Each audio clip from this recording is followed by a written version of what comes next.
ମାଙ୍କଡ଼ ପିଇଲା ORS। ଦେଖନ୍ତୁ ଆଜ୍ଞା, ଖରାଦିନ ମାଙ୍କଡ଼ଟିକୁ ଅସୁସ୍ଥ ଅନୁଭବ ହେବାରୁ ଏକ ମେଡ଼ିସିନ ଦୋକାନ ଫ୍ରଣ୍ଟରେ ଠିଆ ହେଲା।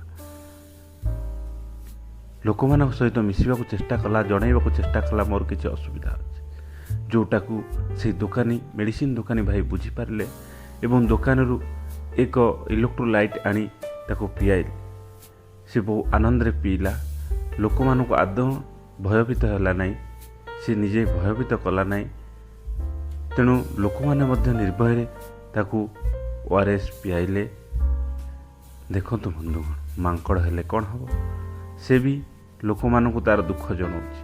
ଡୁ ଖରା, ମୁଁ ଆପଣମାନଙ୍କୁ କହିଥିଲି ଖରାଦିନେ ବାହାରେ ଏକ ପାତ୍ରରେ କିଛି ଜଳ ରଖିବା, ଯାହାକି ଜୀବଜନ୍ତୁମାନଙ୍କୁ ତାଙ୍କ ଶୋଷ ମେଣ୍ଟାଇ ପାରିବ।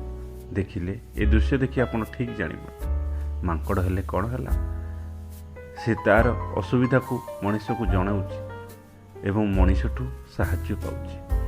ଆନନ୍ଦ ଲାଗୁଛି, ଖୁସି ଲାଗୁଛି ଏ ଦୃଶ୍ୟ ଦେଖିକି।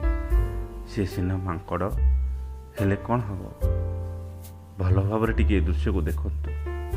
କେମିତି ଯାଇ ଲୋକମାନଙ୍କ ପାଖରେ ଠିଆ ହୋଇଛି ମାଙ୍କଡ଼ଟି। ବହୁତ ଶୋଷ ହେଉଥିଲା ନା, ବହୁତ ଆନନ୍ଦର ସହିତ ସେଇ ORSକୁ ପିଇଲା।